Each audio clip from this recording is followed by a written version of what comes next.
सभी मसीह भाई बहनों को एक बार फिर से जय मसीह की। आप लोग कैसे हैं? आशा करता हूं आप लोग बहुत ही अच्छे होंगे। एक बार प्रिय दोस्तों, और मैं एक और नया वीडियो को लेकर मैं आपके पास आ रहा हूं, एक अच्छे टॉपिक के साथ, विषय के साथ। प्रभु ने अनुग्रह किया कि मैं आप लोगों के पास एक बार फिर से प्रभु का वचन लेकर मैं आ सकूं एक टॉपिक के साथ। तो आज मैं बताना चाहता हूं कि आज के शीर्षक, आज के टॉपिक, आज का विषय ये है, रविवार की आराधना को क्या पवित्र दिन कहना वचन के आधार पर सही है या गलत। फिर से एक बार, रविवार की आराधना को क्या पवित्र दिन कहना वचन के आधार पर सही है या गलत। तो इस टॉपिक पर आज हम परमेश्वर के वचनों से हम सीखेंगे। मैं कई बार जब चर्चेस में जाता हूँ, सेवकों से मिलता हूँ, भाई बहनों से मिलता हूँ, प्रभु के लोगों से मिलता हूँ, तो मैं अक्सर प्रार्थना में इस प्रकार सुनता हूँ कि प्रभु हम तेरा धन्यवाद धन्यवाद करते हैं, आज पवित्र दिन है, प्रभु हमें आशीष करना, लोगों को लाना, वचन सुनने के लिए अनुग्रह करना आज पवित्र दिन में प्रभु। तो इस प्रकार से कुछ प्रार्थना होता है। तो सवाल खड़ा हो जाता है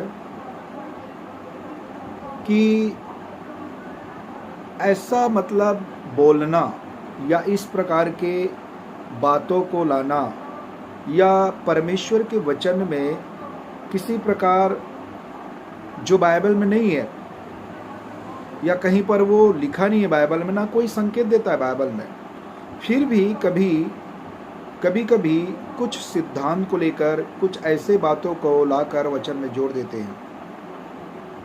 तो आज उसी पर्पस में और उसी टॉपिक से और उसी बात को आज हम लोग सीखने जा रहे हैं।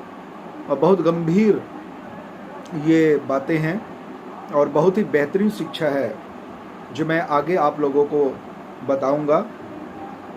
तो मैं तो कई सेवकों के मुंह से ऐसा सुनता हूं कि प्रभु आज पवित्र दिन है, यानी कि जो संडे आराधना होता है, रविवार की जो आराधना होता है, उसको इस प्रकार से वो प्रार्थना करते हैं प्रभु से, प्रभु जी आज पवित्र दिन है, मतलब रविवार को वो पवित्र दिन कह रहे हैं। आज पवित्र दिन है प्रभु, बड़ी आशीष करना, हमारे चर्चेस को लोग आने पाए, वचन सुनने पाए, हर एक के हृदय खोलना, मन खोलना, इस प्रकार का उनका एक प्रार्थना होता है।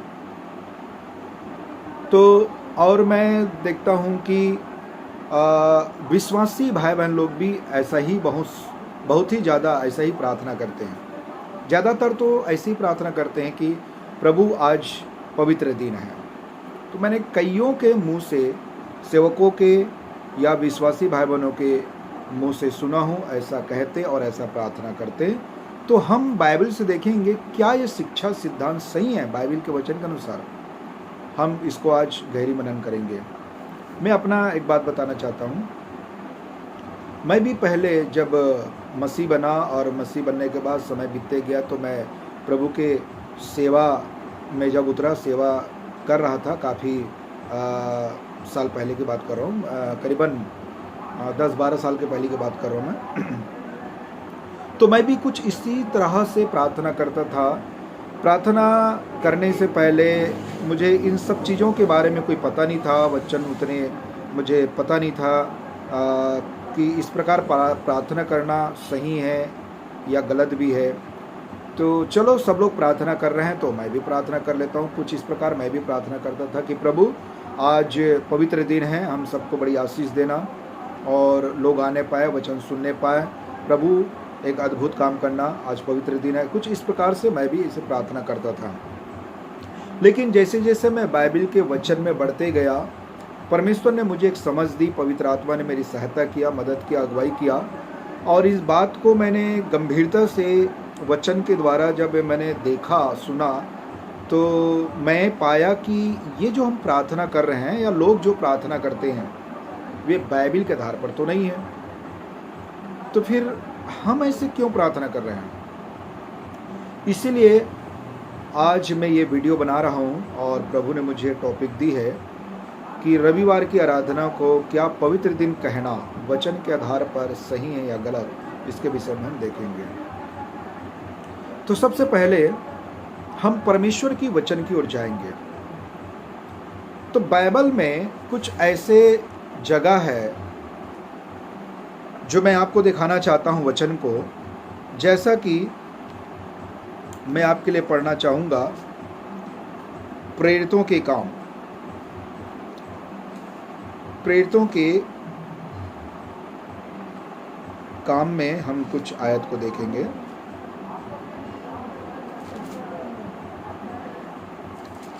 और उसका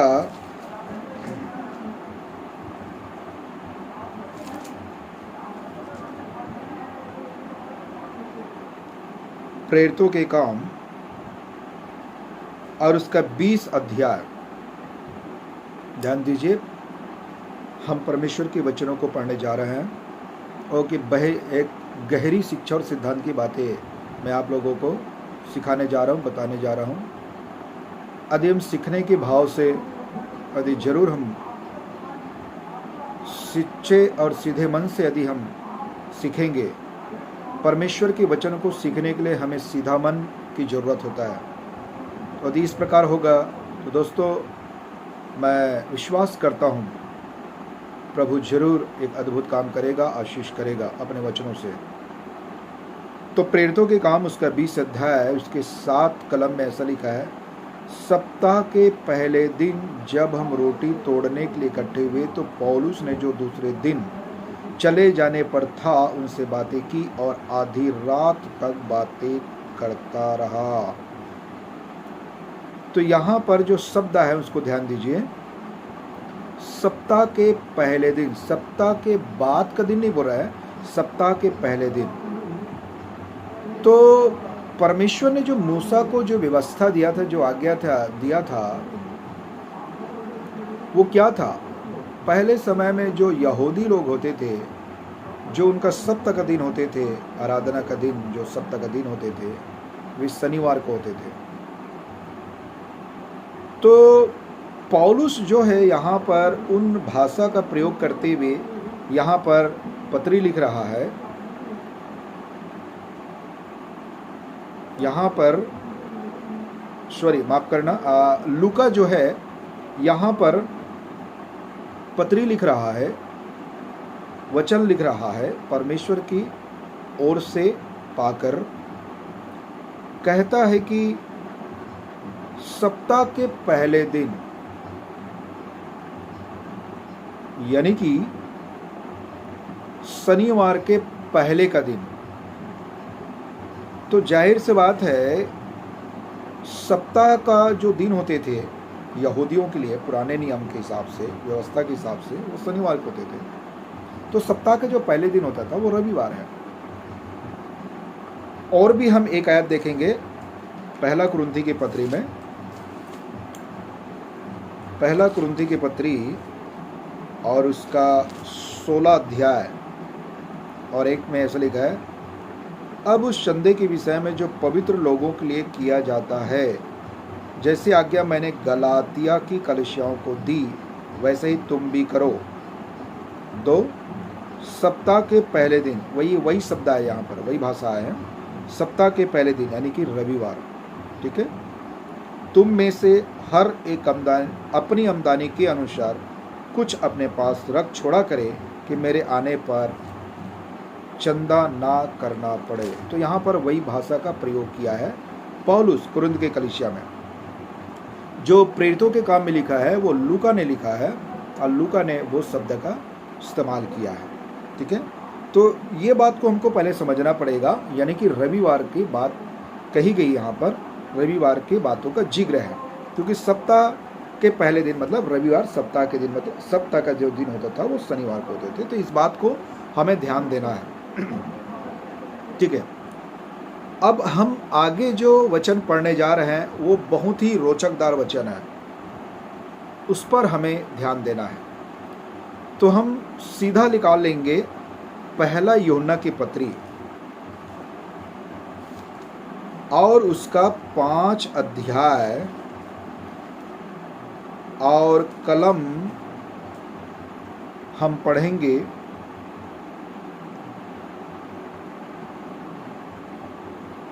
19 कलम, पहला यूहन्ना की पत्री और उसका 5वां अध्याय और उसका 19 कलम में ऐसा लिखा है, ध्यान दीजिए।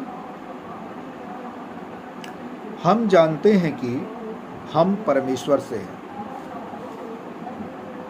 और सारा संसार उस दुष्ट के वंश में पड़ा है। सारा संसार। तो यहां पर बाइबल स्पष्ट सिखा रहा है, बता रहा है कि ये पूरे पृथ्वी, पूरे संसार शैतान के कब्जा में। कैसे कब्जा में है उसको भी हम थोड़ा से वचन देख लेंगे। दूसरा कुरिन्थी की पत्री में स्पष्ट लिखा हुआ है और उसका 4:4 में कुछ इस प्रकार उसके बारे में संकेत दिया गया है शैतान के विषय में कि वो शैतान क्या कर रहा है आज। 4:4 और उन अविश्वासियों के लिए, मतलब ये अविश्वासियों के लिए लिखा है, जिनकी बुद्धि, मतलब अविश्वासियों की बुद्धि को इस संसार की ईश्वर ने यानी कि शैतान ने अंधी कर दी है। ये तो समझ में आता है कि यह अविश्वासी है, अविश्वास के कारण उसकी आंख तो अंधी है, जो शैतान ने किया पाप की वजह से, ताकि मसीह जो परमेश्वर का प्रतिरूप है उसके तेजोमय सुसमाचार का प्रकाश उन पर, मतलब अविश्वासी पर ना चमके। ये तो बात समझ में आती है कि ये जो है वो परमेश्वर के लोग नहीं हैं, अविश्वासी लोग हैं। लेकिन अब बात करते हैं हम विश्वासी का। तो यहां पर जो वचन में लिखा है उसका क्या मतलब है? या लिखा है, हम जानते हैं कि हम परमेश्वर से हैं और सारा संसार उस दुष्ट के वंश में है। यानी कि ये सारा संसार का वर्तमान जो लीडर है, जो संस्था है, जो सरदार है, जो मालिक है, वो कौन है? शैतान। तो फिर जब शैतान का कब्जा है पूरे संसार में, तो जाहिर से बात है कि जितने भी दिन होता है, जैसे कि सोमवार, मंगल, बुध, गुरु, शुक्र, शनि, रवि, वो तो सारा दिन में, मतलब पूरे 7 हफ्ता उसके अंडर में है, उसके कब्जे में है। तो फिर ये कहना कि रविवार को पवित्र दिन कहना क्या उचित है? क्या रविवार के दिन पवित्र है? क्या रविवार का दिन शैतान के अंदर में नहीं है, दुष्ट आत्मा के अंदर में नहीं है? और भी एक वचन से मैं प्रूफ आपको दिखाना चाहता हूं, उसके इनके विषय में क्या कहता है। एक और वचन हम देख लेंगे, वो क्या कहता है। यहाँ स्पष्ट यीशु मसीह ने शैतान को क्या कहा, मत्ती और उसका 4 अध्याय, और हम देखेंगे मत्ती 4 का बहुत ही रोचकदार वचन है। मैं आपको पढ़ के दिखा रहा हूँ। हमें वचन को बारीकी से और ठीक से पढ़ना चाहिए ताकि हम बाइबल का वचन का पूरा ज्ञान रखें और तभी हम परमेश्वर की आराधना आत्मा सच्चाई से कर पाएंगे, भरपूरी से कर पाएंगे, और सही और गलत का हम जांच पड़ताल कर पाएंगे और सही गलत को समझ पाएंगे और दूसरों को एक अच्छा शिक्षा दे सकते हैं मेरे प्रियो। इसीलिए ये टॉपिक लेकर मैं आया हूँ ताकि मैं और आप बाइबल के वचनों को सीख सके और हम प्रभु की सेवा को बेहतर कर सके, और ऐसी सेवा से प्रभु प्रसन्न होता है। क्यों? क्योंकि वो परमेश्वर है और वो पवित्र है, पवित्र बाइबल। चलिए मत्ती 4, यहां पर देखेंगे मत्ती 4:1 में, तब आत्मा यानी कि पवित्र आत्मा यीशु को जंगल में ले गया। पवित्र आत्मा यीशु को जंगल में ले गया ताकि इब्लिस अर्थात शैतान से उसकी परीक्षा हो। अब यीशु और शैतान की यहाँ पर एक घमासान युद्ध हो रहा है, एक आत्मिक युद्ध यानी कि परीक्षा, लड़ाई 2। वह 40 दिन और 40 रात निराहार रहा, तब उसे भूख लगी। किसको भूख लगी? यीशु मसीह को, क्योंकि वो 100% मनुष्य था। खट्टा मीठा, भूखा, थकान, प्यास, नींद और थकान सब वो अनुभव महसूस करता था, क्योंकि वो 100% परमेश्वर भी था, लेकिन साथ साथ में यीशु 100% मनुष्य था। जैसे मैं अपने कई वीडियो में मैं बताया हूँ और संदेश में मैं कई बार बता चुका हूँ इस बात को। तो यहाँ पर 40 दिन और रात निराहार उपवास रहने के दरमियान जब उनका समय समाप्त हुआ तो यीशु को भूख लगा। तो भूख का अनुभव तो यीशु कर रहा है, लेकिन 3 में ऐसा लिखा है, तब परखने वाले ने यानी कि शैतान ने पास आकर उससे कहा, यदि तू परमेश्वर का पुत्र है तो कह दे कि ये पत्थर रोटियां बन जाएं। अब शैतान वहां पहुंच गया। मतलब क्या? पाप की वजह से वर्तमान का जो मालिक है, जो ईश्वर है, जो शहंशाह है, सरदार, वो तो शैतान है। और तभी तो इस संसार में इतना अफरा तफरी, आमोद प्रमोद और चारों तरफ पाप फल फूल रहा है, जैसा हम सब देख सकते हैं।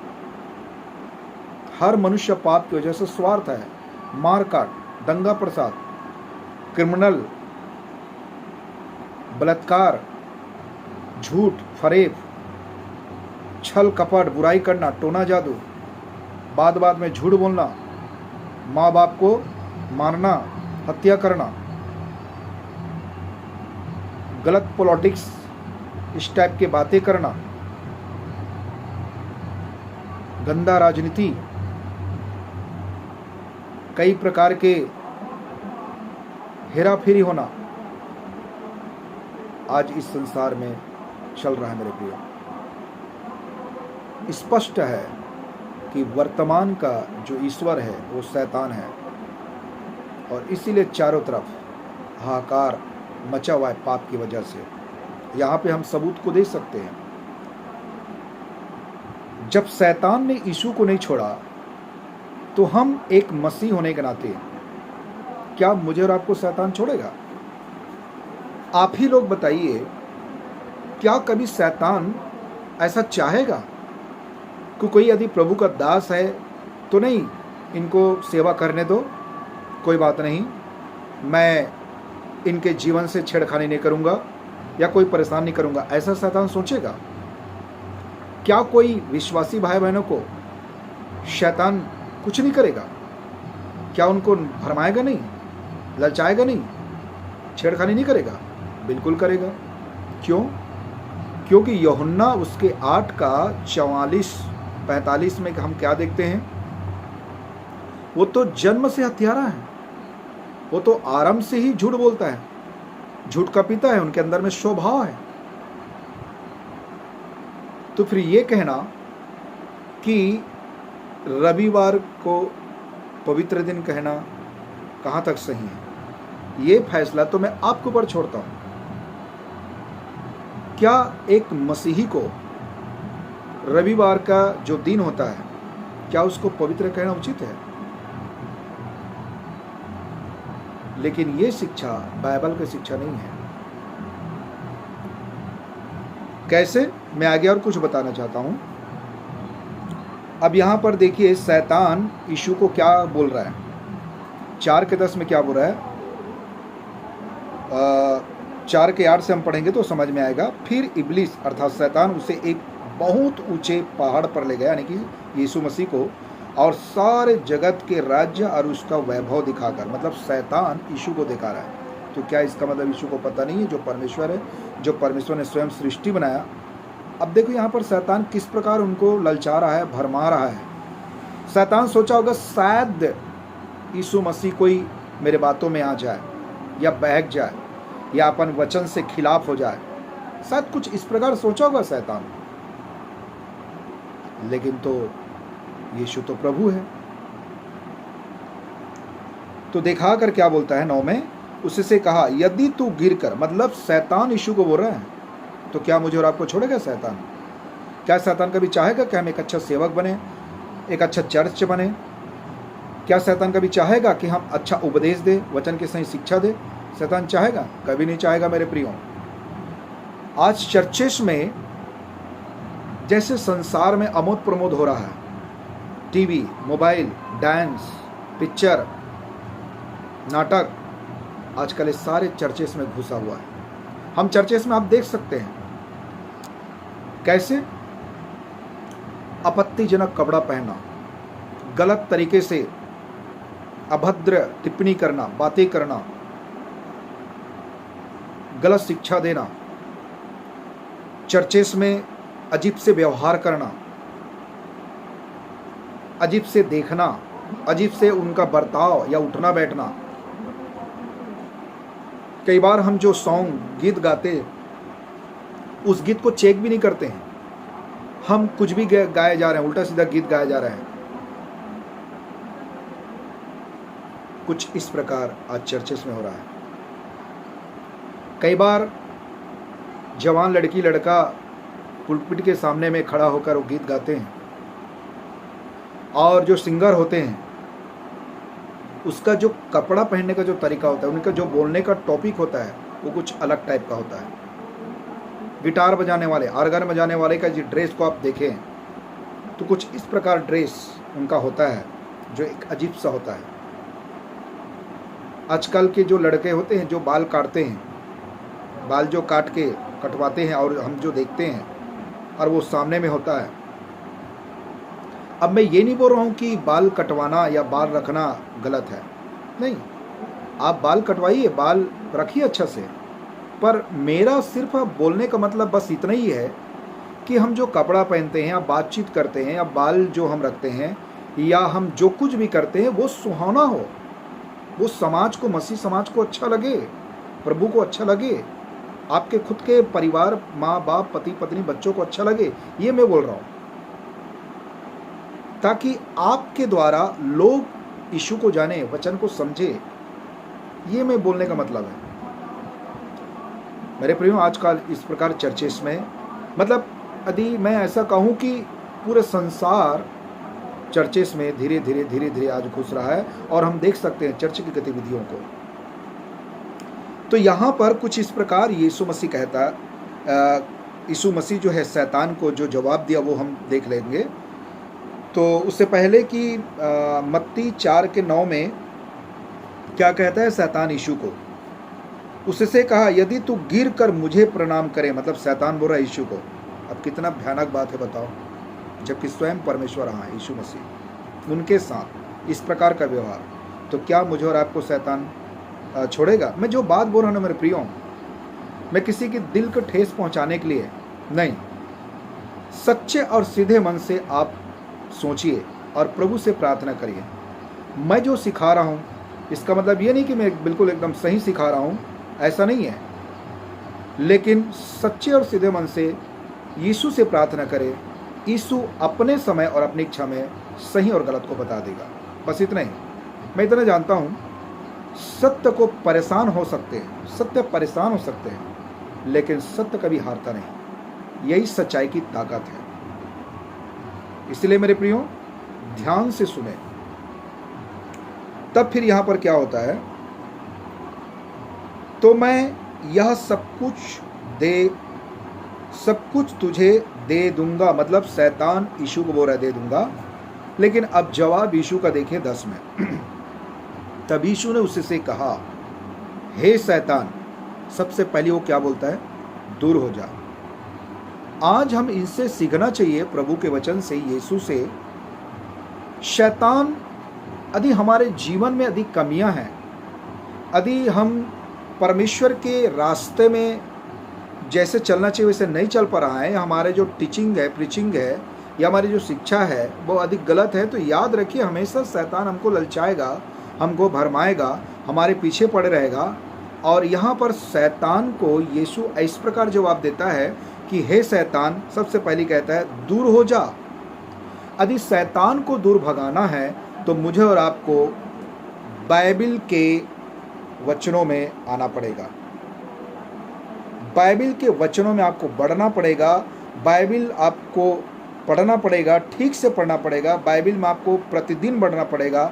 जब तक मैं और आप बाइबिल में नहीं बढ़ेंगे, वचन को ठीक से नहीं पढ़ेंगे और प्रभु से हम प्रार्थना करके हम सही रीति से नहीं समझेंगे, तब तक मुझे और आपको शैतान और हमारे चर्च, हमारे परिवार को ऐसा ही वो अपने नाच में नचवाएगा। ये पक्का है।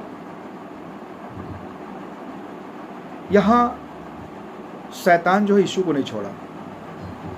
तो मैं और आप क्या है मेरे प्रिय, आप गंभीरता से अपने बुद्धि से सोचें इस बात को। और दूर हो जा बोला, उसके बाद न बल्कि यीशु शैतान को दूर हो जा बोला। दूर तो होगा ही, वो दूर हो जा बोला मतलब दूर होगा, क्योंकि वो रह नहीं सकता परमेश्वर के सामने और वचन के सामने, ये तो तय है। लेकिन साथ में जो यीशु ने जो हमको फोकस किया, जो हमारे जो दृष्टि को ध्यान जो कराया वचन पर, वो ये है क्योंकि वचन में लिखा है, क्योंकि लिखा है। यहाँ पर ऐसा है, ध्यान दीजिए, क्योंकि लिखा है। तो यीशु का बोलने का मतलब है कि हर एक वो जो यीशु से प्रेम करता है, उनको चाहिए कि हमारा जो ध्यान है, हमारा जो विश्वास है, किसी के बताने के बजाय या कहीं और जाके सीखने के बजाय मेरा और आपका विश्वास बाइबिल के वचनों पे होना चाहिए। ज़्यादा से ज़्यादा बाइबिल को पढ़ना चाहिए, बाइबिल में आगे बढ़ना चाहिए, तभी मैं और आप अंतिम दिन के अंतिम समय में एक भरपूरी के जीवन बिता पाएंगे। नहीं तो शैतान हमको कहीं का नहीं छोड़ेगा। जैसा आज हम देख रहे हैं चर्चेस में कितना गलत शिक्षाएं और ज़िंदगी है। प्रिय दोस्तों, इसलिए यीशु मसीह ने कहा, क्योंकि लिखा है, तू प्रभु, यानी कि शैतान को हो रहा है, तू प्रभु अपने परमेश्वर को। तो इसका मतलब है अपने, मतलब शैतान कोई स्पेशल अपने आप में नहीं है वो, या शैतान अपने आप से पैदा हुआ, ऐसा नहीं है। शैतान भी एक आत्मिक प्राणी है। एक समय में परमेश्वर ने उनको रचा था, अपनी महिमा के लिए बनाया था, जिसका नाम है लूसीफर, जो पहले स्वर्गदूत था। वो एक आत्मिक प्राणी है। वो तो पाप होने के बाद परमेश्वर ने उनको इस प्रकार का श्राप दिया, या अपने उनके पद अधिकार से निकाल दिया गया, उनको डांटा, उनको श्राप दिया, वहाँ से अपने जगह से उनको गिरा दिया गया। तब वो शैतान बना, दुष्ट आत्मा में कन्वर्ट हो गया, पवित्र आत्मा से दुष्ट आत्मा में कन्वर्ट हो गया। समझ रहे हैं? क्योंकि परमेश्वर की सच्चाई को, परमेश्वर की प्रतिष्ठा को, परमेश्वर के विश्वास को उसने छोड़ दिया, क्योंकि वो विश्वास नहीं है जो विश्वास यीशु चाहता है। क्योंकि विश्वास और कर्म दोनों जरूरी होता है, तो किया नहीं शैतान ने। तो अब ध्यान ये देना है यहाँ पर। उसके बाद कहता है, प्रणाम कर और केवल उसी की उपासना कर। यीशु मसीह शैतान को बोल रहा है, केवल उसी को उपासना कर। तो एक तो हमको यहाँ पर सबूत मिल जाता है कि यह सारा संसार दुष्ट आत्मा शैतान के वंश में है। तो फिर अब बताइए कि इतवार को पवित्र दिन कैसा हो गया, किस आधार पर पवित्र दिन हो गया? क्या रविवार का जो दिन है, क्या शैतान के कब्जे में नहीं है वो? तो फिर क्या इस प्रकार के प्रार्थना करने से हम सोचते हैं क्या यीशु सुनेगा? नहीं। याद रखिए, कोई भी मसीह भाई बहन आदि वचन के विरोध में काम करता है तो वहां पर पवित्र आत्मा काम कभी नहीं करेगा। कोई भी भाई बहन आदि वचन के विरोध में काम करता है तो वहां पर पवित्र आत्मा काम नहीं करता है, क्योंकि वो परमेश्वर के वचन के खिलाफ है। इसलिए मैं आपको बताना चाहता हूं, दिन पवित्र नहीं है लेकिन यीशु पवित्र है। ये सच्चाई है। रविवार दिन पवित्र नहीं है लेकिन यीशु पवित्र है। यीशु पवित्र है, तभी तो हमको उसने पवित्र किया अपने पवित्र लहू से। यीशु के बलिदान से हम पवित्र होते हैं, हमारे पाप धुलाते हैं, हमें अनंत जीवन मिलता है, हमें छुटकारा मिलता है। अब हम शैतान और शैतान के कार्यों से हम आज़ाद हैं, स्वतंत्र हैं यीशु मसीह में। उसके वचन से, उसके लहू से ये बात का समझना है मेरे प्रियो। तो फिर ये कहना कि हे प्रभु आज पवित्र दिन है, आज रविवार है, पवित्र दिन, तो एक सवाल खड़ा होता है, आप केवल रविवार को ही पवित्र क्यों बोल रहे हैं, बाकी दिन क्यों नहीं, आपके हिसाब से? लेकिन मैं आपको बताना चाहता हूं मेरे प्रियो, ऐसा नहीं है। दिन पवित्र नहीं है, दिन पवित्र नहीं है, यीशु पवित्र है। तो मैं अंतिम में बस इतना ही कहना चाहता हूं, मैं और आप यीशु मसीह के वचन में यदि हम बढ़ते जाएंगे तो आने वाला कल मेरे और आपके, मेरा परिवार और भविष्य का, आप और आपके परिवार भविष्य का एक बहुत आत्मिक सपोर्ट और मजबूत तरीके से प्रभु काम करेगा। एक वचन में बोलकर हम आज वीडियो को समाप्त करेंगे। एक वचन हम जरूर देख सकते हैं, बहुत ही एक अच्छा वचन है, हम उसको देखने की कोशिश करते हैं। नीति वचन की किताब से मैं कुछ आयतें पढ़ना चाहता हूँ। नीति वचन की किताब और उसका 22 अध्याय है। नीति वचन 22 और 21 कलम कुछ इस प्रकार कहता है